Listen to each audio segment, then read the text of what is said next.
everybody. It's good to be back here with you all today.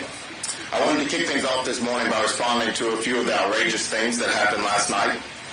What you heard was transparent politicizing of tragic loss of American families and absolutely nothing to honor their losses with action.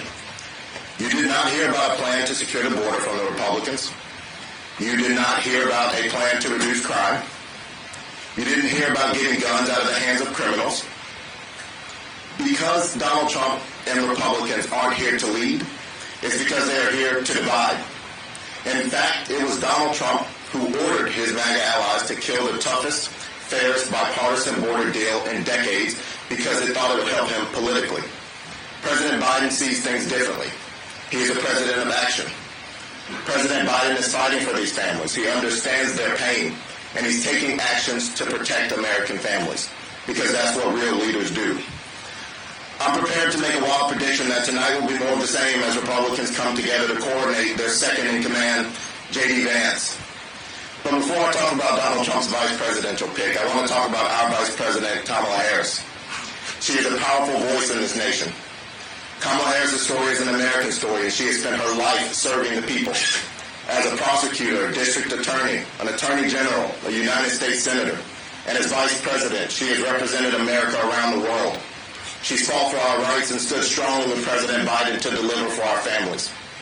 President Biden picked her because she is qualified for the job. Sadly for J.D. Vance, I cannot say the same. But we know why Donald Trump picked J.D. Vance. Trump picked J.D. Vance because he would bend over backwards, enable Trump to do whatever he wants with his MAGA agenda, no matter the harm to the American people. Nowhere is that clearer than in J.D. Vance's extreme anti-reproductive freedom agenda. I'm joined today with Congresswoman Veronica Escobar, co-chair of our campaign, Amanda Zarowski, and Governor Tim Walz of Minnesota, who in a moment will go into detail about the stakes of the election for Americans' reproductive freedom. But first I want to just devote a little bit more time on exactly who J.D. Vance is. J.D. Vance is an anti-choice politician whose views on reproductive freedom and women's rights would take us back decades. He supports a nationwide ban on abortion and criticizes exceptions for rape, incest survivors, saying two wrongs don't make a right. In fact, he called rape and incest inconvenient. And he wants women to stay in violent marriages. For a party that is struggling with suburban women, that who Donald Trump's famously the one who proudly overturned Roe, chose to be his right-hand man. So you can bet that our campaign, Team Biden-Harris, is going to spend every moment from now until November reminding voters of the clear choice they'll face between a Trump-Vance administration who will ban abortion nationwide and a Biden-Harris administration who will never stop fighting for Americans and their rights and freedoms. When we do that, I've never been more confident that when voters head to the ballot box this fall, they will choose President Biden and Vice President Harris over Trump and J.D. Vance. With that, I'd like to turn it over to Governor Walz. Good morning, everyone. I'm Tim Walz. I'm the governor of the great state of Minnesota, just the western neighbor here. I'm glad you're all here, and I know it's day 3 of the convention. Each one of these has a theme. Last night was bend the knee and grovel, apparently, and today is Celebrate Russia Day, I guess, with our foreign policy and destroy NATO. But look, I'm honored to be here with a leader like Congresswoman Escobar, but especially with Amanda. And Republicans should be ashamed that Amanda is standing up here today. She's standing up here today because she nearly lost her damn lives because they were in that medical room. They believe it's their decision on her personal bodily autonomy. So as we start to talk about the issues and as we start to see this idea of J.D. Vance, and I just want to say this, the perfect Frankenstein monster created by the Heritage Foundation, and I say this because I read Hillbilly Elegy. I read it because I come from a town of 400. I had 24 kids in my graduating class, 12 were cousins. And I know a little bit about small towns. And his dismissive, derogatory approach to how he viewed it, it's not a cultural bias that people had. It's decades of policies of people like him and venture capitalists and others that gutted many of our small towns. The idea that this guy would understand or have a policy. The thing that makes small towns work The things that we value most around freedoms, whether it's reproductive freedoms, personal freedoms, but the things that make small towns work, this was not a hillbilly elegy. It should be. Mind your own damn business. That's how small towns work. They work because you respect your neighbor and you understand their choices, who they marry, their own healthcare decisions, what books they read. So as we hear all the talk about, what's going to happen with Joe Biden, the good thing is with the Republicans, they don't have much division within their party. They bend the knee and they grovel to someone who told us that the election was stolen, someone who overturned Roe versus Wade, someone who told us he didn't know anything about NATO as he puts all of our futures at risk, and someone who won't address the biggest issues around climate change. Those are the issues that Americans care about. Those are the things that they want to see us get done. The Biden-Harris administration has delivered on all of their promises. It is galling to me to watch governors go up there and bend their knee. The very governors who go and cut ribbons for infrastructure projects that they had nothing to do with and their Republican members voted against because Joe Biden delivered. Or go up there and tell us they're going to take away the ACA and put in their plan. Yeah, I'll hold my breath for that. 4 years and we don't see a damn thing. And we have the most pro-union, pro-worker president in the history of this country, and I say that as a union member, who's there for our collective bargaining rights, who's there for our worker safety, who's there for our pension, and has made a commitment to protect one of the most sacred things that J.D. Vance in his advanced Yale degree tells us the biggest threat to our national finances and well-being is Social Security. Paying out the money that we paid into people to make sure that they're not in poverty. And that's where he goes. Couldn't be the venture capitalists and hedge fund managers' taxes. That wouldn't be the problem. But we get an opportunity in America in not too long to have a binary choice between someone who cares deeply about the American public, who has policies that made a difference, versus someone who made it very clear, Trump is for Trump. Truest words he ever said. That's exactly where it is. So when we talk about building this country from the bottom up in the middle class, as Joe Biden talks about, it's about unions, it's about personal freedoms, it's about addressing our biggest issues, and it's about taking care of our littlest Americans. And with that, someone who's done this, someone who's led in Congress, someone that I'm proud to call a friend, Congresswoman Escobar. Well, good morning, everyone. Quentin, thank you so much. Governor, it's so wonderful to be here with you. Amanda, I'm sorry you have to be on the campaign trail telling your story, but thank you for your courage. Really appreciate you. Everyone, I want to speak directly to American women to tell you that there's only one team on the ballot who cares about you, and that's the Biden-Harris team. The Trump-Vance ticket does not care about women. And we are here to sound the alarm about what's at stake in this November election, especially for women. We know that since Donald Trump sought to overturn Roe v. Wade, and he was successful in doing that, 1 in 3 women in America now live in a state with an abortion ban. That's 1 in 3 women of childbearing age. It is an abomination that this is the vision that they have for all American women. And we need to only look at what they've said and what they've done and what they are planning to do. We need to believe them when they tell us what they want to do. We know that Donald Trump called the fact that states now have the power to do to Amanda what the state of Texas did. He called that a beautiful thing. We know that abortion bans put women and their health at risk. In fact, in Texas, the infant mortality rate has gone through the roof. We also know that because in Texas there are no exceptions, that women, that there have been tens of thousands of women who've been raped, who have been forced to take the child to term after that rape. These women's lives have been transformed irrevocably. And that is the dark vision that Donald Trump and J.D. Vance have for all women across America. We can prevent this. we can stand up to that dark vision, and we can embrace the vision that the Biden-Harris campaign, the Biden-Harris administration, the Biden-Harris team and voters want for America. That is a vision where we trust women, where we want to protect women's reproductive freedom, where we recognize that abortion is health care, where we recognize that these bans are deadly and dangerous and harmful. And no one knows that story and the consequences of these awful abortion bans more than our next speaker, a fellow Texan who has a harrowing story. And again, I want to speak to the women of America and everyone who cares about the women in their lives, especially the women of childbearing age. We are sounding the alarm. There is much at risk for all of us.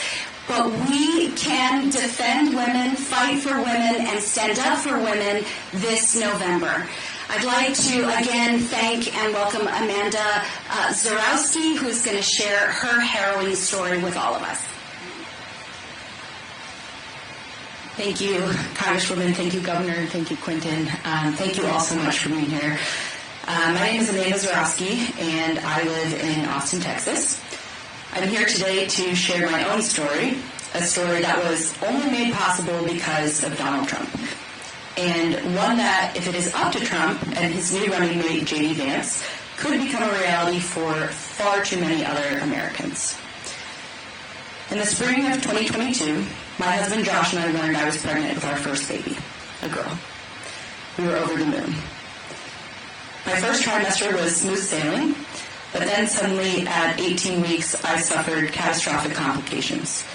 My cervix dilated prematurely, and there was no way to safely reverse course.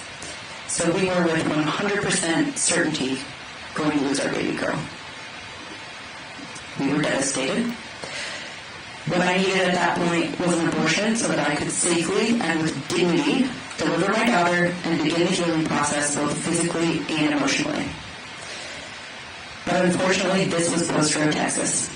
The near-total abortion ban had gone into effect just 2 days after my water broke. Ending the pregnancy would have been considered an illegal abortion, and my doctor would be at risk of loss of her license and even jail time. I was told to wait until I got so sick that my life was considered in danger, one of the rare exceptions where a doctor can intervene in Texas.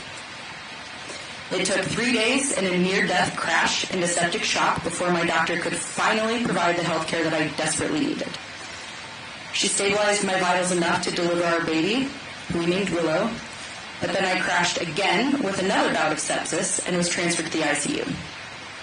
I was there for 3 days, and my family flew in from across the country for fear that I wouldn't make it through the night. It was in that dark and lonely hospital room where I realized I was actually lucky. I lived, and I knew others might not be so lucky. What I went through was nothing short of barbaric, and it didn't need to happen, but it did because of Donald Trump. Donald Trump and his allies continuously brag about killing Roe v. Wade, and it is unthinkable to me that anyone could cheer on the cruel abortion bans that nearly took my life. But they do. Tonight we're going to hear from Trump's running mate, J.D. Vance, a man with a record just as extreme and an agenda just as threatening as Donald Trump. Don't just take my word for it. He has an A+ rating from the Susan B. Anthony Pro-Choice America list and supports a nationwide abortion ban. He wanted to make it harder for Ohio voters to engage in a democratic process and vote to protect their fundamental right to reproductive health care. And his anti-choice agenda is so extreme that he doesn't even think there should be exceptions for rape or incest survivors. Actually saying 2 wrongs don't make a right. He calls these devastating circumstances inconvenient. My husband Josh and I are now desperately trying to start a family through IVF, but J.D. Vance voted against legislation to protect IVF. It's appalling. Tragically, my story is not unique. I am one of many women in our country whose life has been put at risk because of Donald Trump and J.D. Vance's anti-reproductive freedom agenda. I know this because I've met them. From Texas to Arizona, Idaho to Georgia, women like me have been told that we're not sick enough to receive care that we desperately need. We've been turned away from hospitals. We've been found collapsed on bathroom floors. We have been told to flee our state borders in the hope of receiving basic reproductive care. We have been robbed of our freedom. I'm just one of those women.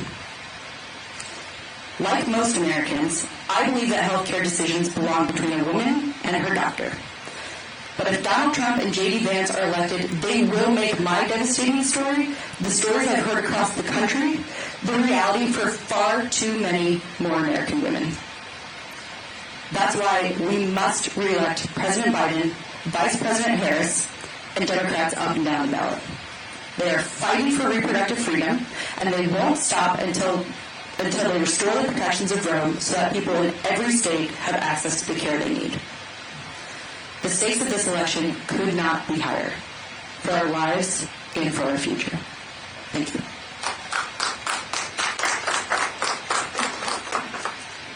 So thank you, Governor Walz.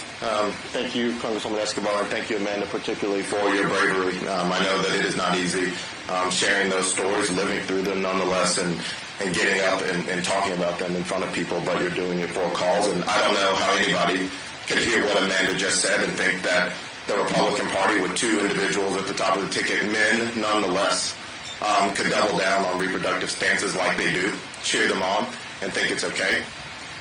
And so, again, I just want to thank you, Amanda, for that. So now I'll open it up to some Q&A.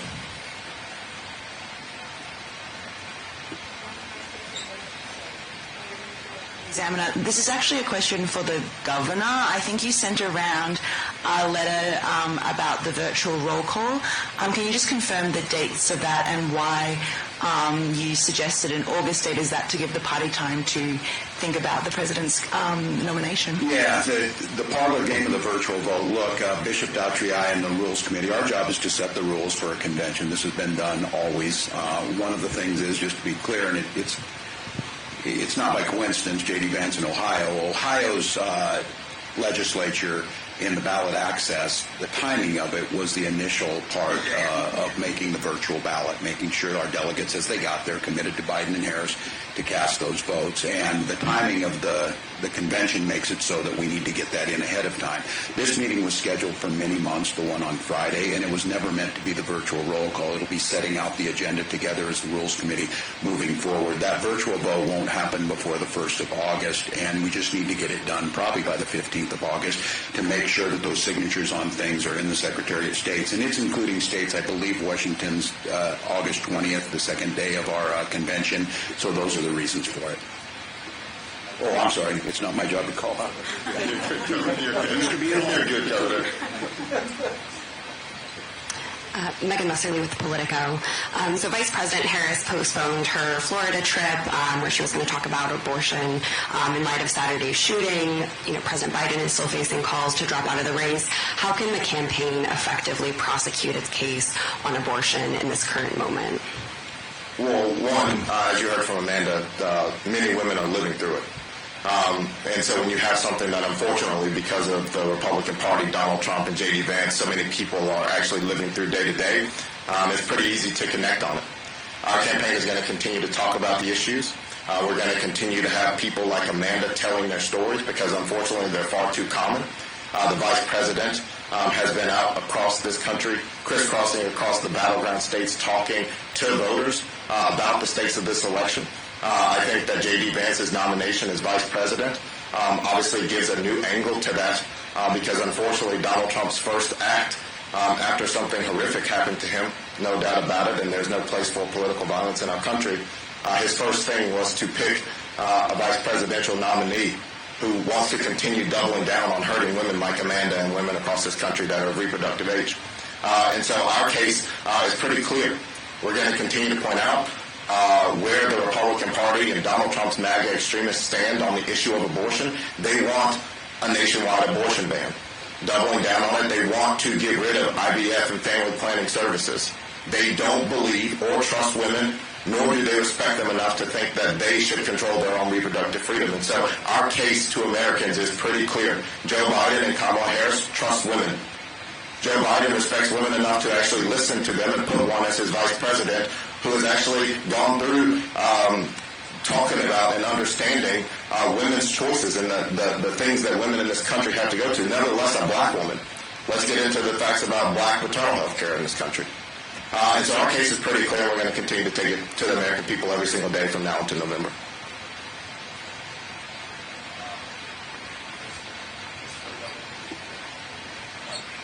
So I just wanted to ask again about the virtual roll call vote. I actually covered this story in Ohio about the Secretary of State's threat to take Biden off the ballot. He currently says that is no longer the case. In fact, he laid out on Twitter. Oh, that's all okay. Well, I'm asking specifically because he said, listen, they could even switch Biden off the ballot until I think the end of August, right? I mean, if the Republicans are saying now that this is no longer an issue, the Secretary of State, the legislature has passed, this bill fixing this, why still use this as a reason when so many people in the party are concerned about pushing through Biden's nomination? Yeah, no, it's a good point. First of all, the Secretary of State there has made it clear that they could still do that. Look, I think if we were in a simpler time, we've always done this. We've just trusted each other and we got it done. Now, because of how this was done, because of the comments that were made, there was something to it. But it's not just a reason. Like I said, we have Washington State on the 20th. These are wet signatures that need to be in, and I think the process of how we do this, it's how we've always done it. So I don't think it's not just Ohio. It's the process of getting on the ballots. The idea, look, we're in a time where voter restriction is just, it's not a bug, it's a feature of the Republican Party. I don't trust them in Ohio to do this, but that's not the only reason for it. We need to get these things done. We need to get the roll call done, and like I said, I think it needs to get done 15th, don't absolute quote on this, we need to get done by 15th, but it won't happen before the 1st of August. And this meeting that we're doing, again, was scheduled many months. It was scheduled way before the debate. It was scheduled way before anything else. And the process and the agenda for this was to start setting the rules for the convention, as we've always done. So, Amar, really quickly, again, folks, the Republicans yesterday and the day before have lied constantly to the American people. They've lied about positions on reproductive freedom. They've doubled down on harmful positions about everything. They've lied about crime statistics. They've lied about the economy. Today we're going to hear them lie about foreign policy. Donald Trump says he wants to be a dictator. They're going to lie about their stance of NATO. They're going to lie about the security of our country. And we're focused on a process. Like, the Republicans are lying to the American people about virtually every single issue that impacts their lives. And we're caught up in process stories. So, Amar, we're going to continue to take some questions. Go ahead.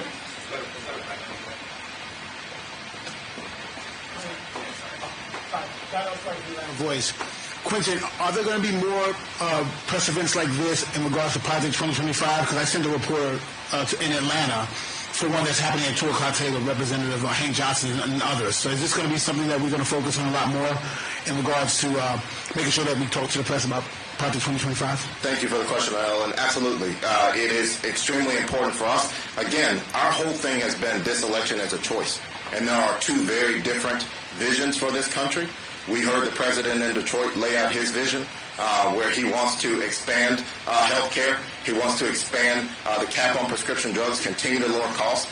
He wants to make sure that there is no nationwide abortion ban. He wants to pass the PRO Act. He wants to make sure kids continue to not have to drink dirty water, internet access. That is what President Biden and Vice President Harris's focus is. And when it comes to Project 2025, that is Donald Trump's agenda for a second term. He is trying to moderate his position on it. The Supreme Court that he largely appointed have given him untethered and fettered power that we have not seen any president have. And he's going to use Project 2025 and his his vice presidential pick, J.D. Vance, to continue to push that forward. Gutting checks and balances, getting rid of critical government department agencies like the Department of Education, and then shoving a nationwide abortion ban down the throats of women like Amanda across this country. So we're going to continue to talk about it every single day and make sure that we're drawing that contrast.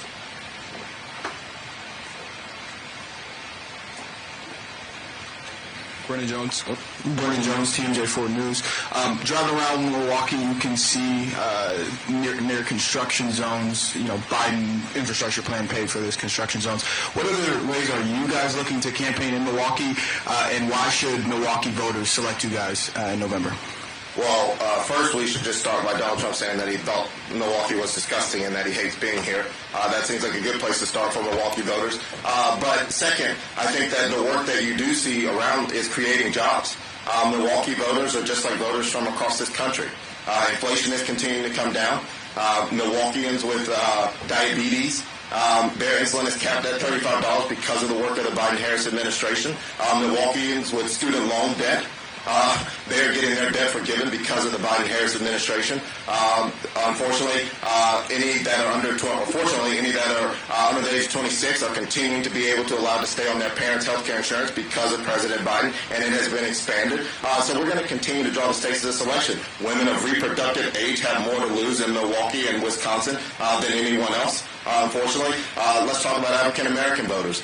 Black jobs. President Biden believes that a black job could be the first black president of the United States, or the vice president, or a Supreme Court justice, or if that's not enough, or Secretary of Defense. Donald Trump believes that black jobs are menial labor jobs that are being taken by immigrants who he claims are crossing the border. Another lie, when he stood in the way and did absolutely nothing. And then going beyond that, the person that he picked to be his vice presidential nominee was in the United States Senate when they were negotiating a bipartisan bill and did absolutely nothing. J.D. Vance had an opportunity to lead on immigration, and he did nothing. He stood by, and he's going to continue to be a double rubber stamp for Donald Trump and a divisive extreme agenda that is out of touch. And so when it comes to why Wisconsins and Milwaukeeans should support the Biden-Harris ticket, I think that the choice is very, very clear.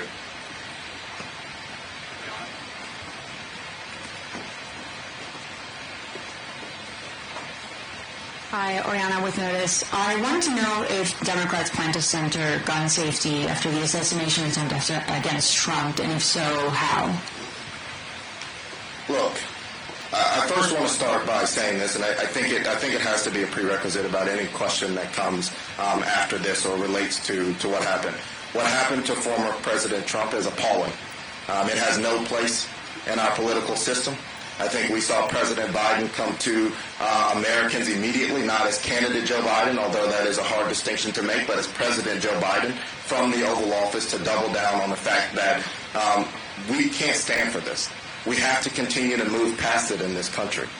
Incidents like what happened to Paul Pelosi, what happened to former President Trump, what happened to Gabby Giffords, they have no place here.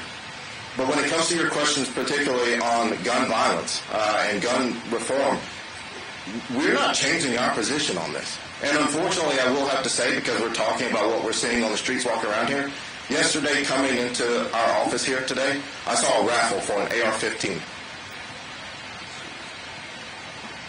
I saw a raffle for an AR-15.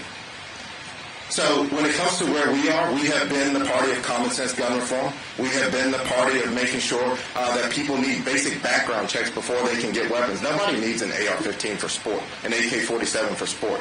So there's no illusion now that since this we are somehow changing our position on where we have been. We have always been. We have never said that,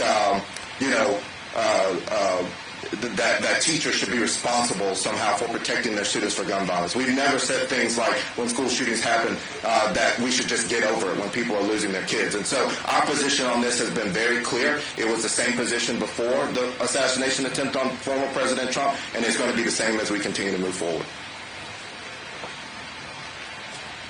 Hi, Abril Preciado, WITI Fox 6. So my question is, what can you tell us, or what can you tell the Latino community regarding immigration, and what comes next as far as like many of them trying to gain legal status in the country? I know this is a topic that's very important for Latinos here in Wisconsin, or the immigrant community in Wisconsin that are dealing or struggling with even having a driver's license, DACA recipients as well. So what can you tell us about this? I represent El Paso, Texas, an incredible community of goodwill right on the U.S.-Mexico border. So no one knows better than my community about the opportunity that exists through the Biden-Harris administration and much of the work that they've done. I had the privilege of being with the president a few weeks ago as he announced his executive order to keep some mixed family status or some families of mixed status together through the executive order. That executive action was based off of one of my bills, the American Families United Act. We saw early on in the administration President Biden and Vice President Kamala Harris deliver to the United States Congress a comprehensive immigration reform bill. It has been President Biden and Vice President Kamala Harris who have been urging Congress to do its job. There's only one body that can change our outdated immigration laws, and that's the United States Congress. We have not seen Congress act on comprehensive immigration reform in 37 years. 37 years. It is our job to legislate. I have been urging my colleagues to sign on to my own bipartisan comprehensive immigration reform bill that addresses the border and beyond. But I'll tell you this, drawing the contrast, whereas President Biden worked with a bipartisan group of senators to enact a border security bill, it was Donald Trump and the Republicans who were the obstructionists. They even said very clearly, we don't want any solutions. We want the problems because it helps us politically. The American people do not want legislators who refuse to do their job, or a presidential candidate who urges legislators not to do their job. And furthermore, when you look at Project 2025, which again, I would urge every reporter and every American to do a deep dive on this terrifying blueprint for what Republicans want for America. Republicans are through Project 2025 are advocating for some of the most extreme anti-immigration policies. Donald Trump has leaned in on wanting mass deportations and creating deportation camps at the border. There's a great story in the New York Times yesterday. One of the reporters, Jasmine Ulloa, interviewed Republican Latinos who said they don't really quite believe that Donald Trump will do what he's promising to do. And I want everyone to go back and read the story of the Indiana man who was married to a woman who voted for Donald Trump, who under the Trump administration was deported. Someone who had been here for 20 years, who had started a restaurant, a beloved member of the Indiana community. But Donald Trump kept his promise, which was to deport him and to deport people like him. His wife was shocked. She said she never imagined that would happen. Look at what they've done. Look at what they're promising to do. We know that under Donald Trump, the horrific family separations occurred. I want you all to go back and listen to the audio of crying babies who were taken from their mother's arms and separated, many of those families still not reunited, causing generational trauma for vulnerable people, all because they were here seeking asylum. What the Trump-Vance ticket promises is horror for immigrant communities on a level that I don't know people quite understand. Not only is it absolutely inhumane, but I will tell you it would be destructive for our national economy. We know for a fact that immigrants help grow our GDP. The Congressional Budget Office talked about how immigrant labor and the immigrant labor force helped our country recover post-COVID. We know that if we were to offer work permits and legal pathways for people, we would further reduce inflation, further become a more competitive nation, fill the 8 million unfilled jobs that exist in America today. And it's just one party that proposes solutions over and over again. That's the Democratic Party, led by Biden-Harris. And there's one party that is an obstructionist party, and that is the MAGA GOP, led by the Trump-Vance ticket. They don't want solutions. So there's a very stark difference in the two visions for America. And we are, again, I will say this over and over again, we are sounding the alarm. We have an opportunity to have an inclusive country where we seize on the opportunity and solve our challenges, or not. And the alternative is very dark.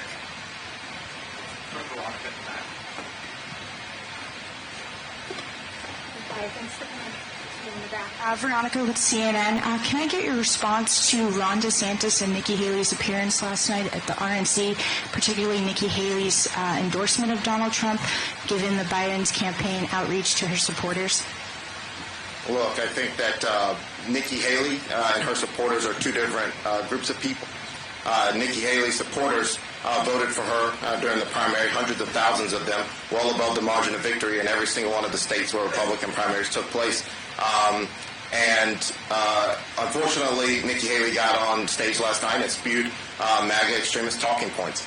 But her supporters, while they were voting for her in the primary, I think it's more important to point out what they were voting against. They were voting against Donald Trump and an extreme MAGA agenda, one that would put democracy at risk, one that would rip away women's reproductive freedoms, one that wants to continue to bash voting rights in this country, one that does not care about anyone other than Donald Trump sitting at the top as a dictator. That is what those Nikki Haley supporters were voting against. So it's no surprise what Nikki Haley did last night. This is politics. But at the end of the day, those voters that are actually going to go to the ballot box and decide who's going to be the president of the United States, they voted against Donald Trump in those primaries because they see exactly who he is. They saw the devastation that he brought to this country when he was president for 4 years. They have seen what he would do. They read things like Project 2025. And in fact, when we're talking about these Nikki Haley supporters, these independent, sort of moderate-leaning Republicans, they deeply care about government. They deeply care about these things. And Project 2025 would cut, just completely eliminate very large governmental agencies that people depend on. And I think that those voters are going to continue to see through that. And unfortunately, last night, Nikki Haley lost her way in speaking to those people. But I think, again, they voted against Donald Trump in the primary. And we're going to continue to make sure that they know exactly where our vision is for this country versus that of Donald Trump's.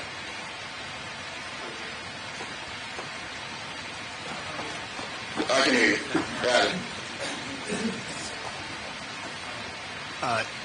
You hold it? Okay, sorry. Jacob Hododis. This is for any of you, but Governor Walz, you've talked before about how the party should, in some instances, simplify its messaging against Republicans. And I don't want to put words in your mouth here, but to paraphrase, you basically said things along the lines of, like, these guys are a bunch of weirdos, and people should... I stand by that, too. So, I was going to guess you would. My question is a bit of a follow on Megan's, which is... who do you think is the most effective messenger for what you're talking about here with reproductive rights in Project 2025? Is that President Biden? Is it Vice President Harris? Or is it regular everyday citizens like Amanda who are coming forward with these deeply personal and traumatic stories? And I ask that because you've all given us, and you've been very generous with your time in this press conference. I think it's an open question as to whether President Biden could or would hold a similar event like this, speak extemporaneously on the issues without notes, without a teleprompter. Are you confident he can do that, or do you think that he'll stay on the top level stuff and we'll see more of things like this? No, I am confident. It's a great question. I think it's all of us. I keep talking about that. I'm biased. I think governors are one of the best messengers. I talk about it, whether it's reproductive rights or whether it's the Infrastructure Act, CHIPS Act, or whatever. The folks who are closest to people, look, I don't think you could come to something like this if you are not moved and clearly heard what Amanda said. That's as clear as it gets. It's incumbent upon all of us to continue to make that message, and she's certainly a better deliverer of this message than I. As a man, it's time to shut the hell up at times in these spaces and step back. But there's a time to speak about where it's at, learn from folks, echo these things, tell Amanda's stories. So yeah, I'm confident he can do it, but I think it's much more important that we have the narratives of the people who are out there. We have the workers who are benefiting from it. And I think that's the last question, but the political operative in me won't let something that you say go away. But President Biden deeply understands what average people in America are going through, and as Governor Walz said, there are things that he knows that he can't understand because he's not a woman, he's not in those positions. And so on those issues, he knows when to shut up and let other people talk about their experiences. But President Biden is deeply connected to voters across this country and understands what they're going through in their daily lives, and that's exactly what makes him a better candidate to lead this country than Donald Trump. So I want to thank you all for coming back today. This is a very good, productive conversation. I hope you all enjoyed it, and we'll see you tomorrow. Thank you.